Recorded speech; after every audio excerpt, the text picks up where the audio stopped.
cette pose que t'as, ma bibi. Hein? Mais t'es tellement mignon. Mais cette bouille est tellement mignonne que c'en est presque illégal. Regardez-moi ça. Oh, cette petite boubouille. Puis cette petite patoune là, dans le cou. Mon petit cœur, ma bouille à bisous. Le 30 septembre dernier, à 2 mois et demi de fêter ses 14 ans, mon Gizmo a tiré sa révérence. Comme ça, un mardi matin, sans qu'on ait vraiment eu le temps de l'envisager ou de s'y préparer. Bien évidemment, j'ai le cœur en miettes. Je savais que ce serait un drame le jour où il nous quitterait. Il était au centre de notre vie et on n'est pas vraiment de ceux qui peuvent se dire que ce n'était qu'un chien. Gizmo, c'était loin d'être qu'un chien. C'était un membre de notre famille. Il était tout petit, mais il savait prendre sa place, pour pas dire toute la place. Alors il n'y a pas d'injustice en soi, il était arrivé au bout. Et il a eu une belle vie, je pense. En tout cas, il a été aimé, choyé, gâté. Et objectivement, on n'a rien à regretter ou à se reprocher. Mais je vais pas vous mentir, c'est pas pour autant que c'est pas douloureux. Certains jours, ça a vraiment été difficile de supporter ce vide et cette absence pesante.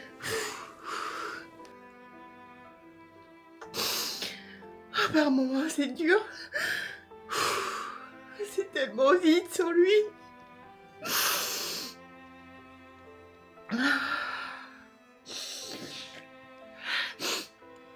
C'est dur. C'était il y a 6 jours. Mardi dernier, le 30 septembre. La vie continue. Et le meilleur hommage que je puisse lui faire, c'est de continuer à vivre ma vie et de faire toutes les choses que je ne pouvais peut-être pas ou plus faire parce qu'il était là. Alors, pour autant, il n'était pas du tout une contrainte, hein, mais voilà, c'est une nouvelle étape de vie où je n'ai plus d'animal à gérer. Surtout que lui, il avait des problèmes cardiaques depuis 2 ans. Donc ça allait plutôt bien avec le traitement, hein, mais depuis le mois de juin, il a eu plusieurs épisodes un peu... c'était un petit peu en dents de scie. Il n'était pas une contrainte au quotidien, hein, à part qu'il fallait lui donner des médicaments tous les jours, matin et soir.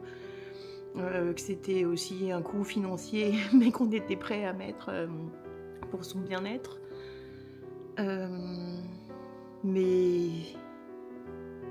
j'avais l'impression, moi, d'être submergée parce que je m'inquiétais pour lui, ça me préoccupait. Enfin, voilà. Déjà, depuis qu'il avait passé ses 13 ans, parce que c'est quand même un âge avancé, hein, presque 14 ans, surtout pour cette race de chien. D'autant plus avec, du coup, la grosse pathologie cardiaque qu'il avait depuis 2 ans. Donc on n'a pas à regretter, hein, mais bon, je pense que c'est humain, je pense que c'est tout le monde. Quand on aime son animal, il y a un petit brin de culpabilité, est-ce qu'on aurait pu faire autrement, est-ce qu'on aurait pu faire mieux, est-ce qu'on a bien fait de l'aider à partir. Pour moi, ça a été quand même assez brutal, parce qu'il y a une semaine, le lundi, j'étais bien loin de m'imaginer que le lendemain, il serait plus là. Donc c'est difficile, c'est vide.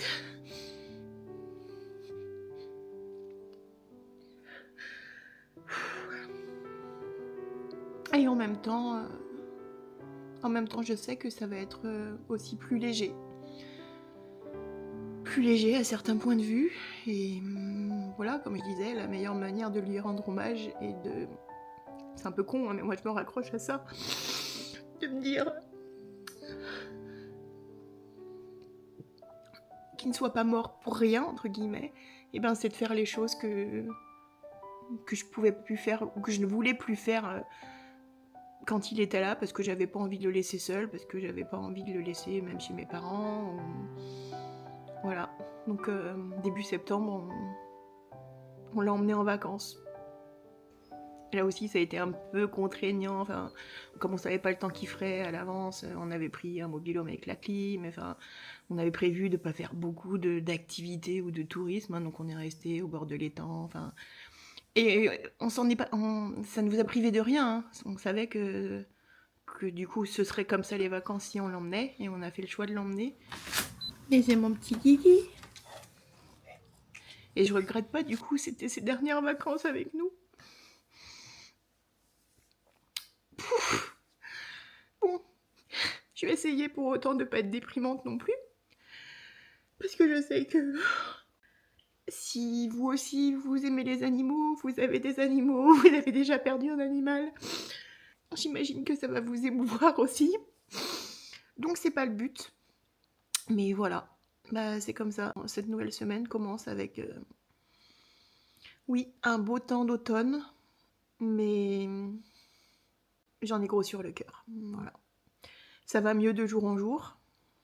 On est au 6e jour et ouais, ça va mieux, mais par moments, et surtout si j'en parle du coup, si je parle de lui, je me sens parfois submergée.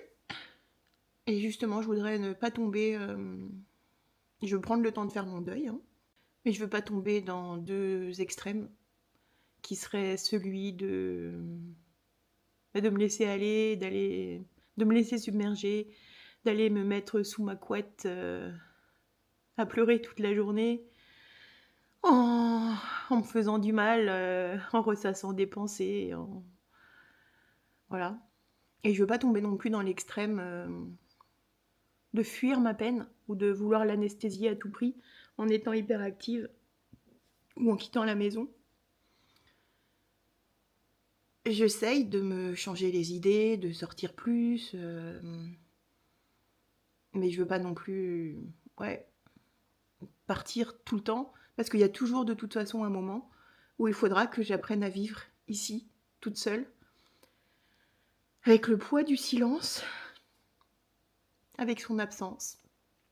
Et ça, tôt ou tard, de toute façon, il faudra bien l'affronter. Voilà. Bon, bah écoutez, ce matin, je suis allée faire ma petite marche, sans lui du coup. Et depuis mercredi, j'ai repris en fait à marcher tous les jours, 30 minutes. C'est comme ça. On va s'y faire. Ça ira de mieux en mieux au fil des jours. On est mardi, le lendemain de ce que vous avez eu. Et je viens faire une petite balade avec une amie. Alors effectivement, les premiers temps, je suis davantage sortie de la maison pour m'occuper l'esprit, pour me changer les idées.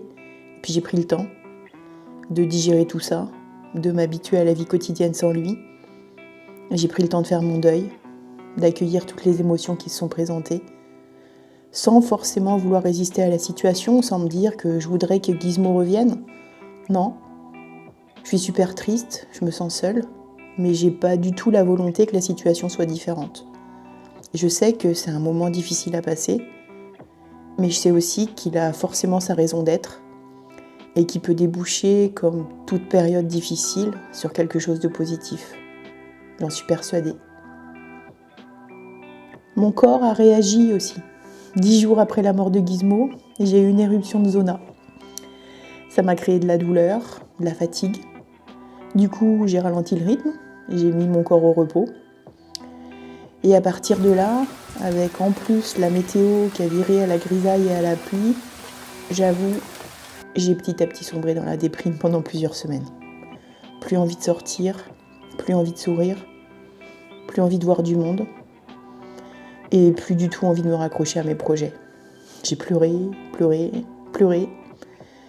Après tout, fallait peut-être en passer par là pour rebondir, c'est ce que je me disais. Alors au bout d'un moment, je me suis dit que j'allais quand même pas passer tout l'hiver à me morfondre et à ne rien faire, et je me suis dit... Bon allez, ça suffit maintenant. Faut que je me bouge les fesses. Vous savez, moi je crois au pouvoir transformateur de nos épreuves. Depuis 2011 que je suis tombée malade, j'ai pris conscience que par la maladie, la vie m'appelait à me reconnecter à qui je suis profondément. Avec la conviction que quand je serai pleinement qui je suis vraiment, la maladie aurait plus de raison d'être dans ma vie. C'est cette conviction qui a motivé la création de mon blog en 2013, puis de mes vidéos, pour partager en fait mon cheminement pour atteindre cet objectif. Je veux devenir pleinement moi et vivre ma vraie vie. Voilà, c'est dit. Comme on dit, je comprends vite, mais il faut m'expliquer longtemps. C'est-à-dire qu'à chaque fois, depuis ces 10-12 dernières années que j'ai pris la décision de me faire passer en priorité et d'accomplir ma destinée, il y a toujours un moment où j'ai rétropédalé, où j'ai pas assumé mes grands projets et où j'ai fait machine arrière. Du coup, à chaque fois, je me crée des impossibilités, des trucs qui m'empêchent de faire ce que je veux. Et au moment où je me fais rattraper par la maladie ou autre, je comprends à chaque fois instantanément que c'est en quelque sorte un rappel à l'ordre. Un rappel à l'ordre parce que je ne vis toujours pas la vie que je suis censée avoir. Donc sur le moment, ça me remet un bon petit coup de pied aux fesses, je me promets que cette fois c'est la bonne, que ça va changer, et blablabla, et blablabla. Mais quand même, en 2024, après avoir traversé littéralement des mois d'enfer et de douleur, à en perdre foi en l'avenir par moments, je me suis vraiment juré que plus jamais oublier mes grandes promesses envers moi-même, justement. D'ailleurs, je vous mets un extrait de ce que j'ai filmé il y a exactement 1 an, alors que j'étais en pleine chimio. Parce que, en fait, quand j'étais dans tous mes moments, mes périodes de grosses douleurs, là, il y a encore quelques mois, pendant le premier semestre 2024, plusieurs fois, en pleurs, je me suis juré que si, par miracle, je pouvais me sortir de cet enfer, je prendrais davantage soin de mon corps et je ferais de moi-même ma priorité numéro 1. J'aurais donné cher pour pouvoir aller marcher à ce moment-là, pour pouvoir être capable de me mettre debout et d'aller marcher, ce qui n'était plus du tout le cas. Et d'ailleurs, ma visualisation à cette époque, c'était vraiment mes 2 jambes en train de marcher dans un nouveau legging en bord de mer. Et c'était devenu, je pèse mes mots, c'est pas des blagues, c'était marcher était vraiment devenu mon rêve le plus cher dans la vie, parce que j'en étais là, parce que une vie, j'en avais plus, quoi. Donc je me suis juré de m'occuper de moi, je me suis aussi juré de plus jamais nier mes besoins et de plus laisser mes rêves comme ça rester de simples rêves et réaliser mes rêves et mes projets. Et j'étais sincère, bien évidemment, je ne me mentais pas à moi-même à ce moment-là, j'y croyais vraiment et je l'ai juré, croix de bois, croix de fer, et si je mens, promis, je retourne en enfer, quoi. Et je suis finalement sortie de la douleur. Et je vais pas dire que j'ai oublié toutes mes grandes promesses à moi-même, non. Mais quand même, je tarde un petit peu à mettre en place tout ce qu'il faudrait pour que des choses changent concrètement. On est donc aujourd'hui le 12 novembre, ça fait donc 4 mois que je suis sortie de l'hôpital.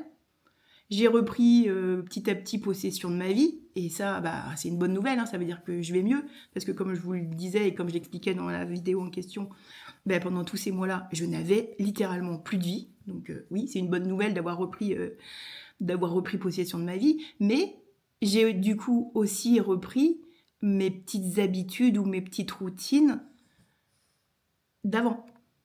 Or, en toute logique, si je reprends ma vie exactement où elle en était, avec les mêmes pensées, les mêmes habitudes quotidiennes, les mêmes actions, le même environnement, il n'y a aucune raison pour que ma vie change. On dit souvent, si rien ne change, rien ne change. Oui. Ce qui veut dire que si on ne change rien, il n'y a rien qui va changer autour, à l'extérieur. Il n'y a pas besoin d'être Einstein pour comprendre ça, quoi. Et en parlant d'Einstein, il disait justement que la folie, c'est de se comporter toujours de la même façon et de s'attendre à un résultat différent. Voilà, tout est dit. Alors si notre vie, elle nous satisfait, si on est 100% OK, très bien, on n'a rien à changer, il n'y a rien à vouloir faire d'efforts pour changer quoi que ce soit. Mais moi, je sais que je veux une vie différente. Je ne suis pas malheureuse, il y a beaucoup de choses qui vont très bien dans ma vie. Et en plus, je suis assez résiliente. Et même les problèmes de santé, je les vis bien. J'en tire toujours quelque chose de positif parce que j'ai une vision bien particulière de la vie, que je vous expliquerai dans une prochaine vidéo d'ailleurs si ça vous intéresse. Il n'y a rien d'insupportable dans ma vie qui ferait que vraiment je me dise que j'en peux plus, qu'il faut que les choses changent. Mais j'ai quand même envie de tout transformer. Régulièrement, j'étouffe dans cette vie que je considère comme n'étant pas véritablement la mienne, une vie dans laquelle je me suis enfermée toute seule comme une grande, j'accuse personne.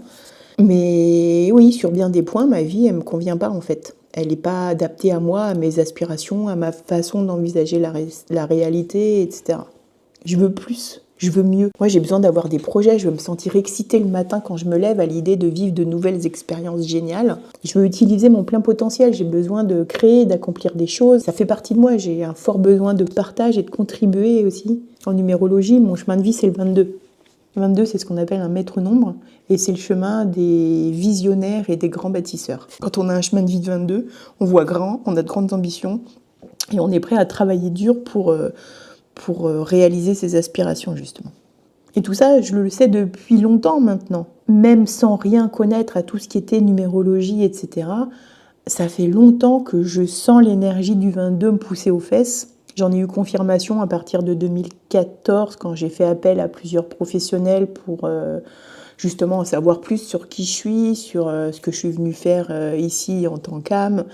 Et c'est parce que ça fait partie de moi, de mes gènes, j'ai envie de dire, que c'est aussi important pour mon bien-être et pour mon épanouissement personnel de toujours créer, d'avoir des projets en tête. J'en ai besoin. Et si je le fais pas, si je me limite, si je joue trop petit pour essayer de rentrer dans une case, en gros, si je fais ce que j'ai fait depuis des années, et ben je m'effrite, je m'éteins et ben je tombe malade.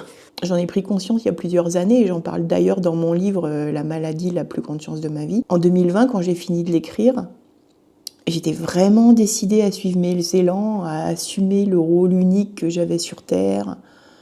J'étais vraiment à fond. Attendez, je vais aller en chercher un exemplaire. Je vais vous lire un passage. Tadam ! Autopromotion. Alors, je pense que c'est plutôt vers la fin.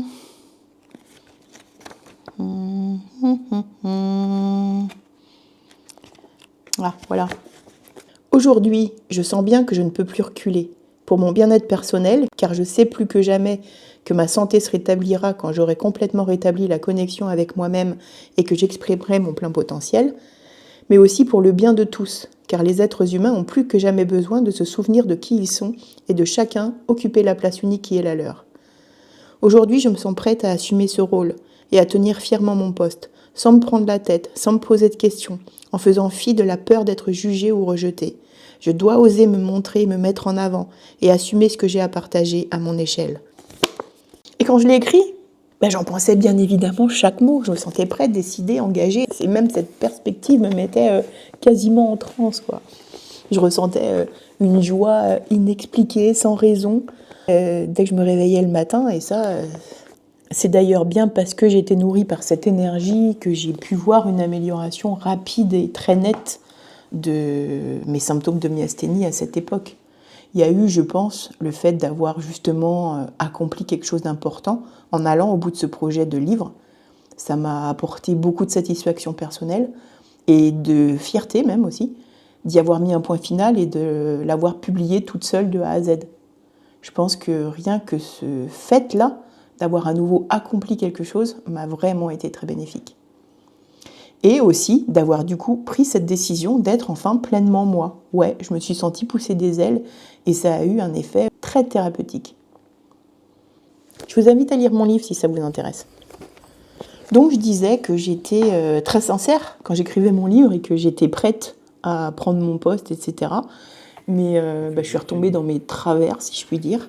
C'est-à-dire que j'ai pas réussi sur le long terme à m'en foutre des autres. J'ai freiné des cas de fer, je me suis pas traitée comme la personne la plus importante de ma vie. Pourtant, non seulement c'est pas égoïste de penser à soi en priorité et de vouloir s'épanouir, mais c'est au contraire très altruiste. Parce que quand on est pleinement soi, quand on est heureux, bien dans ses baskets, quand on incarne pleinement son essence, justement, on fait profiter de nos talents uniques à tous sur cette terre. Alors que si on n'est jamais nous-mêmes, alors on prive le monde de ce qu'on était censé lui apporter. J'ai déjà pas mal avancé depuis 2011 grâce à la myasthénie, et c'est tout ce que j'ai raconté dans ce livre justement, tout ce qui s'est passé, tout ce que j'ai compris entre 2011 et 2020. Mais malgré ma lucidité, mes prises de conscience, mes promesses à moi-même, il y a encore trop d'autorisations que je ne me donnais pas. Par peur, par culpabilité, par loyauté. Et il a fallu que je me fasse rappeler à l'ordre par cette nouvelle maladie, qui m'a littéralement immobilisée dans ma vie pendant des mois, entre fin 2023 et l'été 2024, pour que je reprenne la décision ferme de ne plus jamais aller à l'encontre de ce qui m'attire et de ce qui me fait vibrer. Je ne sais pas pourquoi on fait ça, pourquoi l'humain est comme ça. Pourquoi on a besoin de souffrir, de toucher le fond, ou en tout cas d'être suffisamment dans l'inconfort pour enfin se décider à se bouger, à prendre des décisions qu'on sait cruciales pour notre avenir, à mettre en place des choses auxquelles on croit pourtant concernant notre vie. Je suis persuadée qu'on sait tous, au fond de nous, ce qui est bon pour nous et ce pourquoi on est fait. On le sait, on le sent quand on va à contre-courant. C'est dur, c'est épuisant, y a rien qui est fluide, on ressent de la résistance ou même carrément du mal-être intérieur, mais on continue quand même. On sent, on veut pas l'entendre, on sait pas l'écouter. Je comprends pas pourquoi on s'impose des trucs qui sont pas faits pour nous. On s'enferme, et surtout les femmes, j'ai l'impression quand même, dans des vies qui nous comblent pas, dans des relations, qu'elles soient amicales, familiales ou amoureuses, qui nous plombent au lieu de nous nourrir et de nous élever. On pense qu'il faut se sacrifier, faire passer les autres avant nous, ne pas décevoir, mais stop quoi, faut arrêter. Faut arrêter tout ça. Je comprends pas pourquoi l'être humain se complique autant la vie en fait. Pourquoi on en arrive à s'infliger de lourdes épreuves pour comprendre la leçon une fois pour toutes. Bref, aujourd'hui je suis plus que jamais décidée à me créer la vie à laquelle j'aspire et dont j'ai finalement la vision depuis longtemps, mais que j'ai toujours tendance à vouloir étouffer avec tout un tas d'obligations, de contraintes, d'injonctions, qui sont probablement que des prétextes. Soyons honnêtes, à mon avis, la vraie raison, plus ou moins consciente chez tout le monde, c'est la peur. La peur d'échouer, mais aussi la peur de réussir, la peur d'être rejeté, la peur du jugement, la peur de ne pas être à la hauteur de ma mission. Bref, je pense qu'on a les chocottes et qu'on se crée plein d'impossibilités diverses et variées, mais toujours bien réelles et très efficaces, pour nous obliger à rester dans un statu quo, dans une zone de confort, tout en nous auto-persuadant qu'en fait c'est à cause des autres et de l'extérieur qu'on ne peut pas faire ci ou ça, et que c'est les autres qui nous empêchent de briller. D'ailleurs, ça me fait penser à une citation de Marianne Williamson. Je vais essayer de vous la retrouver pour en avoir les termes exacts, parce qu'elle illustre parfaitement ce que je viens de dire, puis elle est très puissante. Ouais, voilà, c'est ça. Je vous la lis. Notre peur la plus profonde n'est pas que nous ne soyons pas à la hauteur. Notre peur la plus profonde est que nous soyons puissants au-delà de toute limite. C'est notre lumière et non notre obscurité qui nous effraie le plus. Nous nous demandons « Qui suis-je pour être brillant, magnifique, talentueux ?» En fait, qui es-tu pour ne pas l'être ? Te restreindre et voir petit ne rend pas service au monde. Il n'y a rien de brillant à se diminuer afin que les autres ne puissent pas se sentir menacés autour de toi. Nous sommes tous nés pour briller. Nous sommes nés pour rendre manifeste le divin qui est en nous. Quand nous laissons notre propre lumière briller, inconsciemment, nous donnons aux autres la permission d'en faire de même. Quand nous nous libérons de notre propre peur, notre présence libère automatiquement les autres. Je trouve qu'elle est très parlante pour illustrer le fait qu'on ait plus peur de réussir et d'incarner qui on est que de la peur de l'échec en fait. J'ai peut-être un peu digressé, mais pour en revenir à la mort de Gizmo, j'ai vraiment besoin de donner un sens à tout ça. Je me rapproche au fait que sur le plan de l'âme, Gizmo il s'est peut-être justement éclipsé à ce moment précis, justement pour me permettre d'aller de l'avant, de créer ce que j'avais vraiment à vivre après toute cette période de maladie et d'immobilité forcée. Peut-être parce que j'étais enfin prête à tracer mon chemin. Moi, ça me fait du bien de croire ça. C'est mon moteur en ce moment pour sortir la tête de l'eau et me motiver à avancer. Gizmo, il est arrivé dans notre vie en mars 2012, un mois après la mort d'Owen, notre labrador, qui avait déjà laissé un grand vide lui aussi. Mais il est surtout arrivé alors que ça faisait seulement quelques mois que j'étais tombée malade, qu'on m'avait diagnostiqué la myasthénie. À ce moment-là, j'étais vraiment pas en grande forme, c'est peu de le dire. J'avais beaucoup de symptômes, de la fatigue plus, de la faiblesse musculaire, notamment au niveau des yeux. J'étais très embêtée, je voyais double, je voyais flou, mes paupières tombaient. Je passais la plupart de mon temps à la maison, au repos, à pas faire grand-chose à part écouter des livres audio. Et vraiment, l'arrivée de cette petite boule de poil m'a fait beaucoup de bien. Il m'a apporté tellement. De l'amour, des câlins, une présence de chaque instant et aussi une raison de me bouger, de me sortir du lit, même quand j'étais pas capable de faire grand-chose. Il m'a aidé à remonter la pente à tous les niveaux. Il a été là dans les pires moments que j'ai vécus, en fait. Puis comme je vous le racontais, il y a eu l'après-publication de mon livre. Et à partir de 2021, après 10 ans de myasthénie quand même et de symptômes invalidants, ça allait vraiment mieux. Du moins tant que j'étais restée connectée avec cette énergie de changement, d'accomplissement. Et puis fin 2023, alors que je venais de fêter mes 50 ans, hasard, bim, il y a eu le début des douleurs, le syndrome de Morvan, les 33 jours d'hôpital, les traitements médicaux assez costauds, et puis il y a eu la chimio pour le petit môme. Et pendant tout ce temps, Gizmo, il a toujours été près de moi. Et puis au moment où je me relève un peu, après la chimio et compagnie, où je commence même à m'autoriser à partir seule en kangou, au moment où je prends l'engagement envers moi-même de réaliser enfin mes projets de cœur et de réaliser ma vie de rêve, pouf, il s'en va. Alors ouais, c'est vrai, j'en crève parfois de plus voir sa petite bouille, de plus le sentir contre moi, de plus entendre le bruit de ses pattes sur le carrelage. Mais j'ai bien conscience aussi que par son départ, il m'offre une liberté que j'avais plus depuis longtemps. Une opportunité de cheminer vers de nouvelles aventures, de passer à une autre étape de ma vie. Et je peux pas m'empêcher de me dire qu'il savait peut-être que j'étais enfin prête à prendre ce nouveau tournant, que sa mission était terminée auprès de nous et qu'il s'est éclipsé discrètement pour pas être un obstacle à ce nouveau chapitre que je suis censée écrire. Ça me fait du bien de le croire, en tout cas, je me raccroche à ça. Et encore une fois, le meilleur hommage que je puisse lui rendre, c'est de me bouger les fesses pour créer ma vie de rêve et de vivre. Alors dans cette vidéo, je vais pas parler de tristesse et de douleur. Je voudrais parler des épreuves de la vie qui peuvent nous servir de tremplin plutôt que de prétexte pour nous lamenter sur notre sort. Parce qu'on veut pas être des victimes de la vie. On veut être maître de notre réalité, ok ? Voilà. Je sais pas si ça vous parle, mais si c'est le cas, si ça résonne en vous, si vous vous reconnaissez, si vous vous sentez concerné par ce que je viens de vous raconter à propos de moi et de ce besoin de me libérer du carcan pour faire enfin émerger mon vrai moi, prenez cette vidéo comme le signe que c'est le moment aussi pour vous de vous bouger les fesses. On n'a pas le droit de pas prendre notre place dans le monde. C'est égoïste. Alors venez, on le fait ensemble et on commence maintenant. Parce que c'est pas parce que l'année elle est presque terminée qu'on va attendre 2026 pour se retrousser les manches. Et de mon côté, je vais tout documenter pour ne plus jamais me laisser la possibilité de faire machine arrière.